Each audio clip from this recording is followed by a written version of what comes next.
and welcome to Candoor, where Candid Conversations open career doors. I'm your host, Natalie Kantav, and today we'll be having a candid conversation with Kristina Hu. Kristina Hu is co-founder at Candoor, wearing multiple hats such as product, finance, and marketing. After studying economics at Harvard College, she started her career in investment banking at Morgan Stanley in New York. Afterwards, she pivoted to tech, where she worked in multiple roles at Uber, including data analytics, strategy and business development, and product management. Two of those roles were at Uber's EMEA office in Amsterdam. In May 2022, she graduated from Harvard Business School. She co-founded Candoor to level the playing field in access to opportunity and inspire fellow business leaders to become DEI advocates in their own organizations. Kristina, it's a pleasure to have you. Thank you, Natalie. Pleasure to be here today. I'm excited to chat a little bit more about you and get to know you. But today we're not going to really touch on life at Candoor. I think it's really exciting to see and hear a little bit about you. So tell us a little bit about yourself. Awesome. Well, I'm Kristina, originally from Northern Virginia. I'm the daughter of Chinese American immigrants, and like many other children of immigrants, growing up, it was all about, making my parents proud and ensuring that their journey and sacrifices were worth it. So at a young age, for me, that meant a career as a doctor, a lawyer, or an engineer. I come from a family of scientists and engineers, but I actually learned pretty early on that I wasn't sure that was the right path for me. My first internship in college was actually as a software engineering intern at a fintech company called Betterment. It was an amazing experience, but I thought I was actually becoming more interested in the investing and the business side rather than, fixing bugs and being on the back end. So with that, I actually pivoted my, exploration and started to learn a bit more about finance.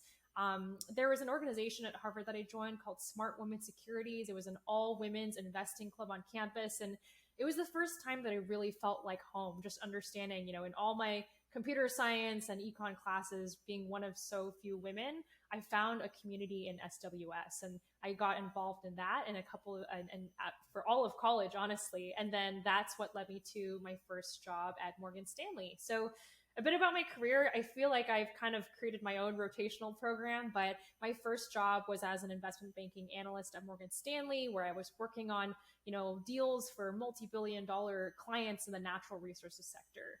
To be very honest, it was not a great place for me. I think it was a, very intense and fast-paced environment where I worked a lot, but I really didn't see a lot of women or people of color in the executive ranks. And I felt so much imposter syndrome daily, just my heart would literally clench up going into the office every day because I was so worried that I would make a mistake and that mistake would mean that I would get kicked out and lost forever. But eventually I realized that, I was missing out on the opportunity to really build relationships and network within the firm. And that's only something that I know today. After my first stint at Morgan Stanley, I actually had a burnout moment and a mental health crisis. That's when I realized I needed to change. So I packed my bags and I moved to Europe and I pivoted to Uber, where I started in the tech industry as a global business analyst. So that was a really exciting time for me, not just working abroad, but also living abroad, having spent my entire life in the US, getting to experience that life abroad, but also working in international markets. So Amsterdam was Uber's EMEA headquarters at the time. I got to work with colleagues from all over the world during the pre-IPO days, and then also spent some time working on strategic partnerships, data analytics, and operations. So I learned so much about what it's like to operate a business. And then finally, right before COVID, moved back to the States and did a final stint as a product manager after a lateral pivot before going to business school. So I feel like I've done, so many twists and turns throughout my journey. So I'm so excited to be here today. And as today I'm working at Candoor. I'm really excited to dive in a little bit more about your really unique career path and all the pivots you had. But I think starting first, you mentioned that you originally had a goal of maybe becoming a software engineer. You decided to explore finance, and within all these pivots, how have your career goals changed and evolved over time? And maybe can you touch on some of the challenges you've had to overcome so far in your career? Yeah, great question. I think my career goals have changed a lot over time. And that's something that I wish I could go back and tell my younger self. You do not need a 20-year plan. You don't even need a 5-year plan. Nothing in life ever goes according to plan. And if COVID didn't sort of beat that message home, I think that's something that our experience really does tell us.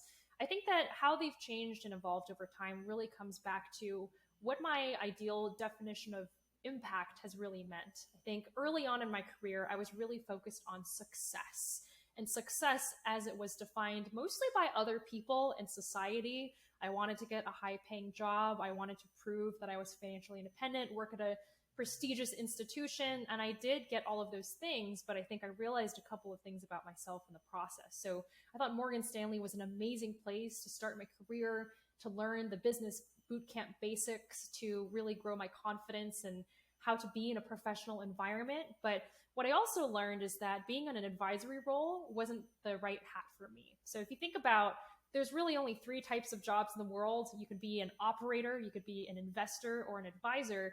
I realized very quickly, like, I don't want to be on the sell side or the buy side. I'd rather be not even on the sides at all, but on the field playing the game. And my personality and working with a team towards a common goal led me to realize that I actually was more interested in being an operator. So that's one big learning that I had from the first step in my career. And it helped me realize that my definition of impact means actually being closer to seeing that impact by being involved in that execution. The second thing that I realized was, understanding where I wanted to have that impact. That has changed over time. Originally, when I went into finance, my goal was to eventually launch my own impact investing fund, investing in underrepresented founders and in different sectors where we need more environmental and social solutions for the world's big problems. But after I went to Uber, I just had so much fun, and I realized that impact can mean many different things. And for me, that common theme has always been about empowering others, but being able to do that closer to that impact was a really big learning for me. I also realized that getting international experience was something that was really important to me. I used to think, hey, I have to be in San Francisco, I have to be in New York or Silicon Valley, but you can learn so much by operating outside of the HQ for a company. I think being in in Europe and the EMEA office really helped me understand the value of working with a diverse team for a company that serves such diverse customers and users all across the globe, and the unique challenges with scaling that. So that's something that I think has changed a lot too. And finally, I guess to where I am today, the final thing that I've learned about myself around my career goals is that, I really want to be at the forefront of something that is, closing gaps rather than widening them. I think that there are, in this capitalist world, there's so many opportunities to build businesses, but even though I was someone who struggled as a woman of color in finance and tech, I've also been really, really lucky to have gone to, brand name schools and have brand name companies on my resume. And it's really important for me to be able to close that gap for other people and bring them forward as well. In terms of challenges, I can go into those as well, but I think the first one is just really figuring out what I wanted to do in my life. I think that, when you first get into college, even just the prospect, even when I found out I had to, network, I was like, oh my gosh, what is networking? Like, I have to go talk to strangers. What do I even say? Who do I reach out to? And I think that was a really big challenge to me, and really figuring out how to build those relationships. So I just started out talking to upperclassmen. Most of that was through Smart Women Securities, my women's investing club. And I found out that people were actually very willing to help. And the more that we connected and I put myself out of my comfort zone, the more I was able to learn and then really get an insider scoop into these different roles.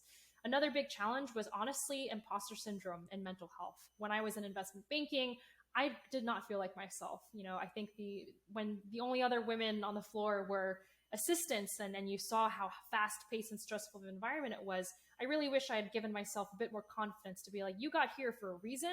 So, don't question yourself and just deliver and let that speak for itself. Mental health was another big thing, and we can talk about that later in the call, but I actually ended up in the hospital after, a very particularly stressful week in investment banking. At the moment, I felt like my life was ending because I couldn't get these deliverables out on time and the client meeting was the next day. Now I've learned no job is ever worth you sacrificing your sanity or your mental health. And I guess the final challenge has been, always finding new opportunities to learn and grow and companies that are really aligned with my mission. I'm really grateful that I can do that today with Candoor, but it was definitely a twisty and turny journey to get here. Wow, Kristina, there are so many different things to unpack. I think, I love your definition of how impact has, been a really big part of your career and how it shaped your career, the type of impact you want to make, to how you're making that impact, to, being super candid about the challenges you faced. I really give you a lot of kudos to sharing about mental health. I think it's something that we're having more conversations about, and I think you being someone who is open to it, and this is going to resonate with so many other people, advisors, advisees in general in the community. So I really want to say thank you for being vulnerable. I know we'll touch more on that later, but I am still impressed by how many just pivots you've had. And you recently, made a lateral, not recently, but at Uber, pivoted laterally to product management, and you've had so many other roles before that. What inspired you to make those pivots, and what advice would you give to other career pivoters or potential career pivoters? It's a great question. It's funny because I think when I look back, I've had like 4 jobs in 3 cities and 2 continents and 2 industries in just the 4 years before business school. So I clearly have a problem with just like committing to one thing. But what inspired me to make the pivots, I think, was just a constant habit of self-reflection. And something that I encourage for a lot of people is to, constantly be, thinking about how you enjoy your job, the parts of your day that you enjoy and don't enjoy, and the alignment of, what you're doing with your values, as well as, your learning opportunities. And, one thing that helped me too was also just constantly networking inside my group and my firm. If you talk to people who are 2 years older than you, 5 years older than you, 10 years older than you, would you trade your life for theirs, when you got to that point? Asking that question really helped me understand how long I wanted to stay in a particular role, because oftentimes the role changes as you move up in your career. For example, in investment banking, analysts typically are very technical and do a lot of the, presentation and modeling work. But by the time you become a VP, you're much more client facing. And by the time you're an MD, your job looks very different. And, really evaluating, where they were and where I was, and understanding, do I want that life for me, was a really, really helpful way to kind of figure out what my next step was. The other thing that really helped was networking, not just internally, but outside of my company. And I recommend people do this even if they're happy in their job, because you never know what opportunities and new learnings can come your way. One big shock for me was realizing that, most people won't have too much luck applying online for jobs. A lot of opportunity comes through who you know and not just what you know. So I talked to, people from my college's alumni network, friends who are working in tech, people in all sorts of different industries. And that's actually how I ultimately landed my interview to join Uber's EMEA office in that first global business analyst role. And, talking to people on the operating side gave me an understanding of, wow, there's so many more jobs out there than I thought there were. I didn't even know what product management was until I was already at Uber in a different role. But I really encourage people to just always, make an effort to meet people outside of their existing networks to really expand their horizons. That really helped me as well. A final thing that I'd recommend is what I call doing sort of like career road mapping. And something that really helped me was actually taking a skills inventory of, who I am today, my experiences and what I'm good at, but also where I want to go and how I can sort of fill those gaps.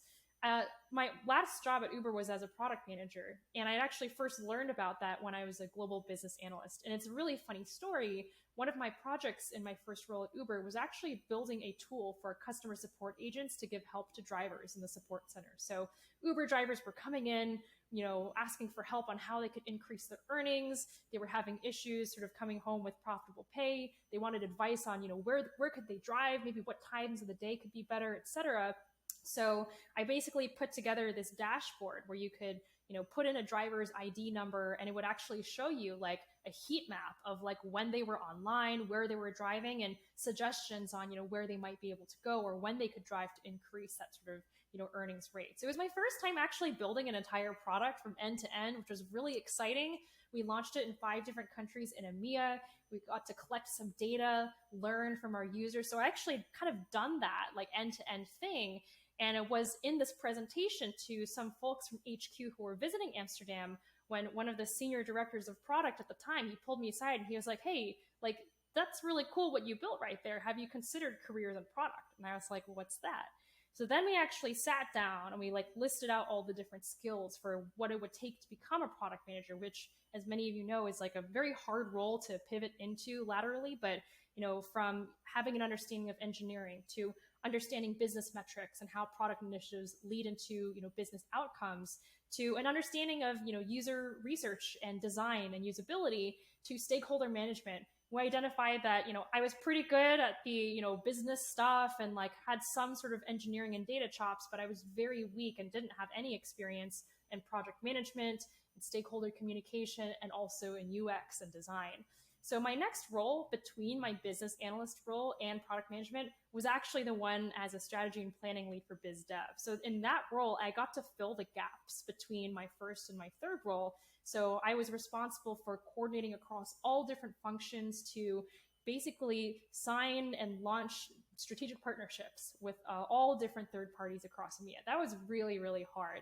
But I think in that role, it actually prepared me for what I was going to do next. So all in all, I encourage folks to, constantly assess and think about, what you're getting out of your current role, what you're learning, where you want to go next, and what you don't like about your role. Network both inside and outside of your company, and do some sort of career road mapping or skills assessment, even if it's as simple as taking the job description for where you want to go, trying to convert all the bullet points into past tense and write your own resume using those words. That can be really illuminating to help you understand where you can go next to get those experiences. So many great gems that you shared, Kristina. You're definitely inspiring me to do a little bit of career road mapping after your conversation to think about just my skills and where I want to go.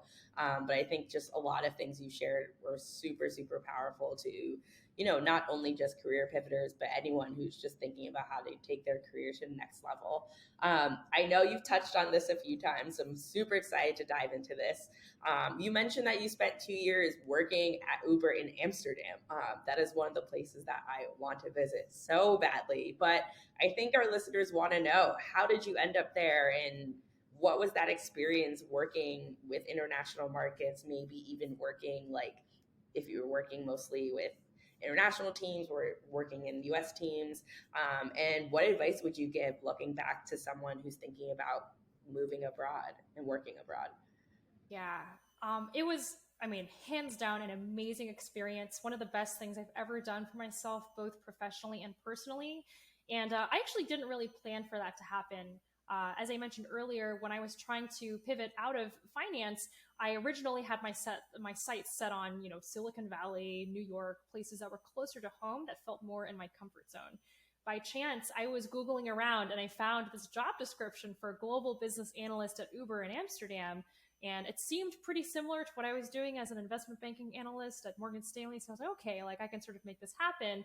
But the more I spoke to people, at Uber, as I was sort of going through the interview process, the more I realized that it would be a great opportunity. I think it's a great opportunity for a couple of reasons. The first is, really getting to that international market exposure. I strongly think that we're in a world that is becoming increasingly global. The ability to work across time zones with different regions is just becoming even more and more important today. So I think that's a really important place to start.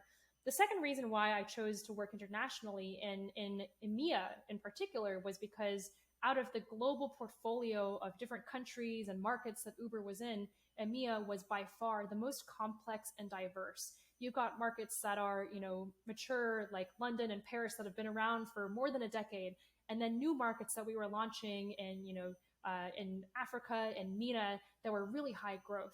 Learning how to scale a business when you have different laws and regulations, cultures, languages, customs, and all these different sort of, localization challenges was very eye-opening and humbling, and understanding how to make that work. And, there was something really magical too about walking through the office and being able to hear 7 different languages, and you've only taken 10 steps towards the coffee machine, and really seeing the power that a diverse team can bring when they truly represent their stakeholders in the markets that they're serving. So that's another reason that from a business perspective, it was a really helpful experience and getting to work in that environment, as well as the challenges of working with HQ when many of your engineering resources and leadership are 9 hours away time zone wise. So that was definitely a big challenge there.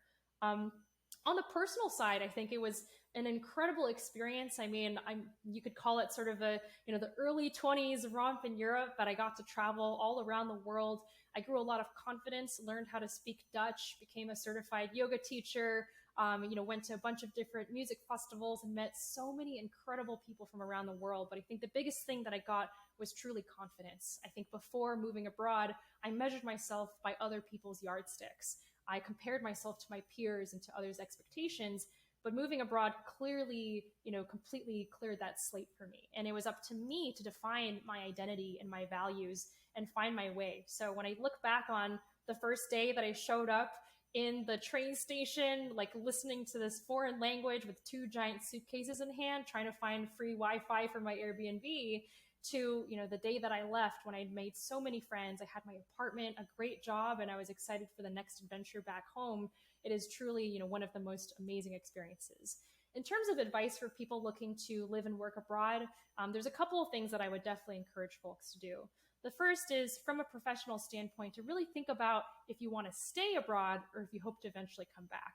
It's actually a lot harder to recruit to come back than you think it is. Sometimes, if the brand name of the company doesn't resonate as much with US audiences, it can be a little bit harder to get your foot in the door when you're coming back. At the same time, depending on the language of the people that you'll be working with, it might be easier from a transition standpoint to move to a country where the native language is something closer to what you already feel comfortable doing business with, because that's going to be a really big part of your job. The second thing I would think about is actually the organizational structure. And this is something I had no idea about before I went. Amsterdam ended up being great because it was the mega region HQ. And, reporting into Amsterdam were, the Northern and Eastern Europe regions, the Middle East and Africa region, and the Western and Southern Europe regions. Had I gone to an even more local office, like a city office, there would actually be many, many more chains of command above me. So I was actually grateful that I got to see things from a mega regional level, and that was the office that I had gone to. So there's definitely trade-offs between being closer to the ground in a very, very local city market versus being at HQ, where you don't really get that sort of close to customer vibe, but you are closer to the engineering and the product. So that's something that I would definitely encourage people to diligence as I talk to folks, and really think about the differences culturally and business priority wise between different regions and even different teams within those regions. And the last thing that I'll say is just do it. I think that if this is something that you've been thinking about, like, you got to do it once in your life. Like, it's an amazing time in your early 20s, and especially early in your career, to take risks and don't be afraid to do something that's a little bit off the beaten path. I actually think that me taking that sort of roundabout career journey taught me so much that I rely on nowadays at Candoor and even in business school. And it really made me the person that I am. So really, don't doubt anything. You will make new friends. You will find your way around. You'll learn the language, and you're going to grow in so many other ways that you wouldn't even have imagined before. Yeah, it definitely sounds like those 2 years were super impactful and shaped you into who you are, and makes me want to go back and visit Europe. I haven't been in so long, but really appreciate diving in there. And so after 2 years, you were in Amsterdam and you came back to the States. You recently graduated from Harvard Business School. What did you learn, just in business school in general? And what advice would you give to anyone who could be considering business school? Yeah, business school was a really, really fun time. I did go during COVID, so we joke that we're part of the COVID class of 2022, but I learned so much at business school, and I really loved my experience. So first of all, just getting to kind of take a break from, hustling and working for some time, and getting to, network and meet people from all different walks of life. When I was working in tech, we were surrounded by tech people. When I was in finance, I was surrounded by finance people. It was very refreshing to get to meet people from nonprofit, manufacturing, social impact, and all these different industries and actually take classes all together. So that was one of the first things that I really learned, was just that power of tapping into these diverse networks and hearing from people's really unique perspectives and backgrounds. The second thing that I learned was communication, and HBS is notorious for this through its case study method. But unlike in a lecture setting, every class is a case study discussion. So you basically get this like 20-page packet, and it's written almost usually in the first person, but sometimes in the third person. And your job is to basically put yourselves in the shoes of the main character or protagonist and diagnose what's going on with the business and recommend an action plan for what you would do.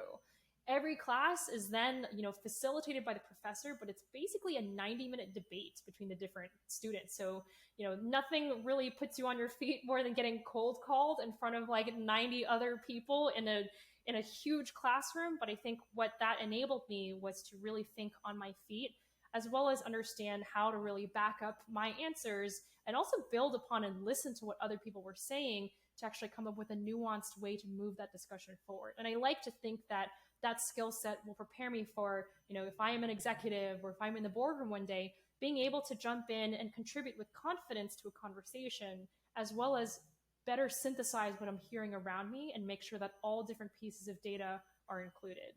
I think the third thing I realized was just, and learned about myself, is that I just wasn't thinking big enough. So actually, before business school, I really liked my job as a product manager at Uber. I thought, hey, maybe I'll go to an earlier stage startup and do product there. But it wasn't until business school that I was like, you know what, like maybe I should try entrepreneurship. Like I feel like I have, kind of worn so many different hats. I really want to build something that, I feel like I have a direct impact on. And I really want it to be aligned to this mission of sort of closing that network gap that has been such a big thing that I've leaned on in my career. So that big thing that I learned through business school was just to dream big and, really think about like how would you make a difference in the world if you could? And that's something that I would encourage for folks who are thinking about business school.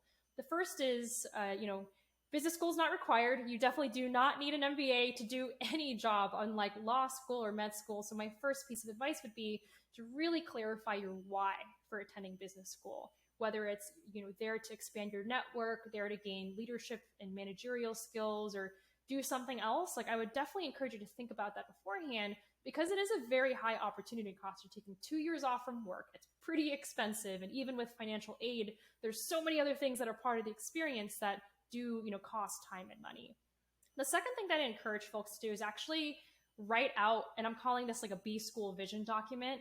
And in this vision document, before you even open the application, think about the following questions. Number one, what is the difference you want to make in the world? And I say this because it's HBS's mission, but they really want candidates who aren't just trying to be the next product manager or be an investor, but really make a big impact. So I encourage you to reframe your goals, not necessarily as I want to be this job title, but I want to solve problem X for population Y by doing Z.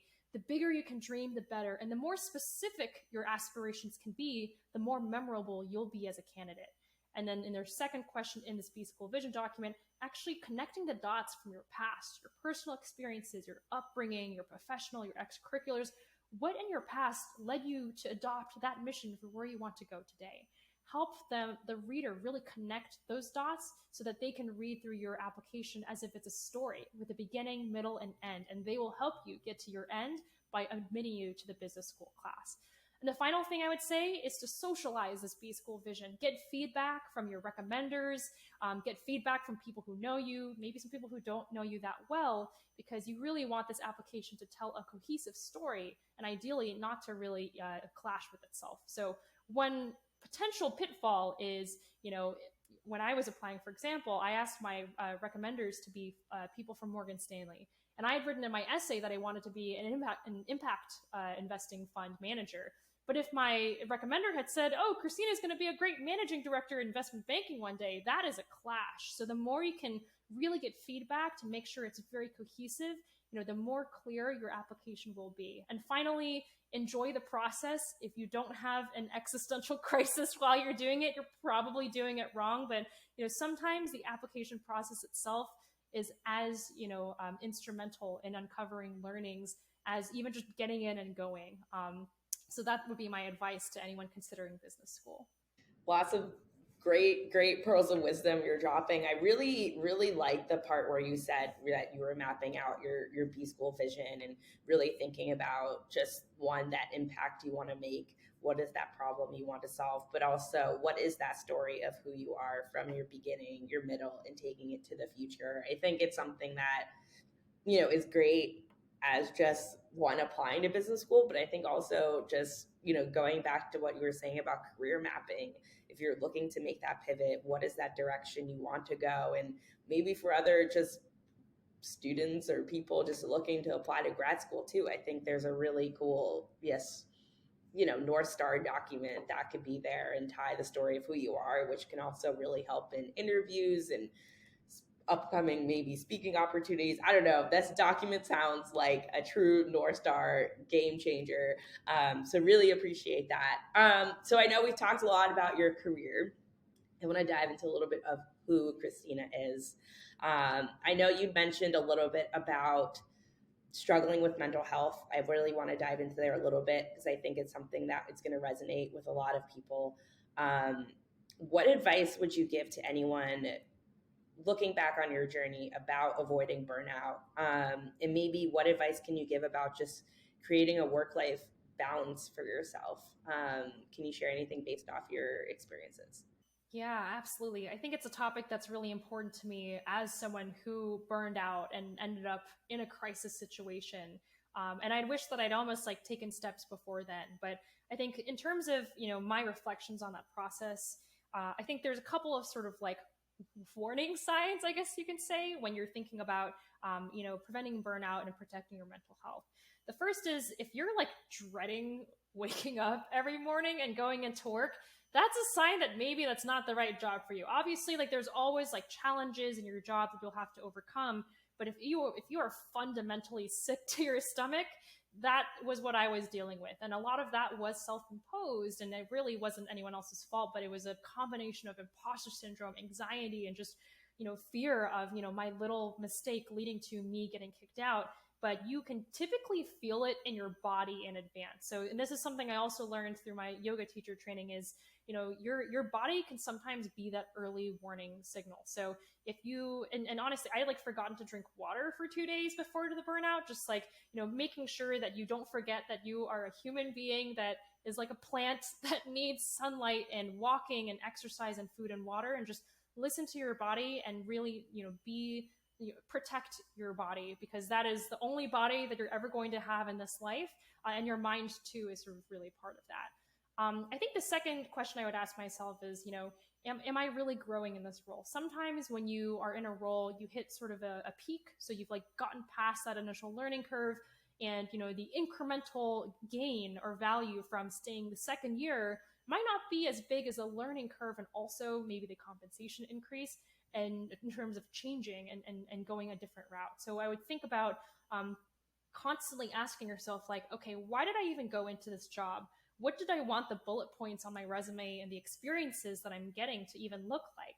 And constantly check in. Maybe even after every time you complete a project milestone, go back and update your resume and actually think, what did I learn? What feedback am I getting about myself? Where do I want to go next? And once you do hit that ceiling, you'll know that you've gotten what you wanted to get out of that situation before you sort of like go on to the next thing. And finally, too, really drawing clear boundaries. I think that's one of the biggest things that I learned in my role. When you are fresh out of college in a role where maybe you are one of very few who look like you in the room, it can feel really intimidating to push back. And this is something where in investment banking, you report to many different managers who are all asking for your time. And there are ways that you can kind of push back that still sort of retains, your grounding there. So one thing that I found really helpful is reporting. So underrated, but actually keep a log of all the projects that are on your plate. I'm working on this with this person and it's taking this much of my time. So when someone comes to you and tries to put something else on your plate, say, hey, thank you so much for the opportunity. I'd love to, give this the best shot that I can. Here's what's on my plate and here's how long it's taking me. Could you go work with the other managers and let me know what I should deprioritize so I could give your project the attention it deserves? And what this does is that it helps manage up. It shifts the onus and stress and pressure away from you onto your higher up so they can figure out how to best leverage you. So you never have to figure out everything yourself. make sure that you manage upwards. And also another sort of secret I learned is under promise and over deliver. I made this mistake too, where I just signed up for so many things because I really wanted to make everyone happy. But if you just do a few things really, really well, that's what they're going to really remember at the end of the day. And if those are the impactful things, that could be your path to a promotion, but also a way for you to kind of cut out anything else that is adding to your workload that's really not going to matter that much. So those are some tactical things that I found to be really helpful in setting boundaries. And of course, just making sure to find time for joy at the end of the day. So one thing I like to do is play video games with my fiance. I think you can probably tell from the headphones, but also, going to yoga, finding new comedy shows, finding things that give you joy, and also just not to feel so, oh, I need to be productive 24/7 or else I'm wasting my life. Like, no, like find some time to recharge. That'll actually make you more efficient when you go back to work. So knowing when it's time to do pencils down, which I'm still working on, is probably the last thing I'll say. It can really help preserve that. Yeah, so many great things and great themes from just that conversation around mental health, burnout, and managing work-life balance. I mean, first and foremost, find the joy and things that bring you joy and feed into your soul and your energy, putting those work-life boundaries in, managing up and putting the onus on higher ups instead of yourself, which is a way to manage up and show you're taking on management skills as a soft skill, but also just protecting your time, which is so valuable. And so many great things and insights you shared, Kristina, throughout this conversation. And my one last question for you is, knowing what you know now, knowing what you're doing today at Candoor, what advice would you give to your younger self or anyone just starting off in their careers? Yeah. Oh my gosh. If I could pick one piece of advice, it would be to, you know, never stop learning and seeking out those who are different from you. I think it's really easy to get into a pattern of complacency when it's like, oh, great, like I got the job. Now I can kind of coast for a bit. But whether it's networking inside your company to identify, cool teams and projects that you could be on, or networking outside of the company, or just the power of like super unlikely professional connections, that has fundamentally changed my life. It's how I met my co-founders. It's how I met you. It's how I met my fiance. It's all been through me putting myself out there in spaces that I wasn't really familiar with.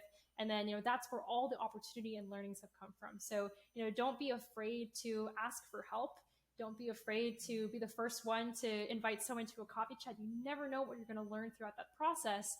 And you also never know, what you'll be able to do when you pay it forward one day to those who are following in your path. So that would be my final piece of advice. And also just to, trust the process. Like, if you're going through hell, keep going. Sometimes I remind myself, like, how every like Netflix show, you've got the main character, you've got like the huge drama, and there's like, there's supporting characters, and like, whenever you're going through tough times, just be like, this is part of my story. I'm going to look back on this and 50 years and be like, yeah, that was like season 2, episode 5, when like things are pretty crazy, but look where I am now.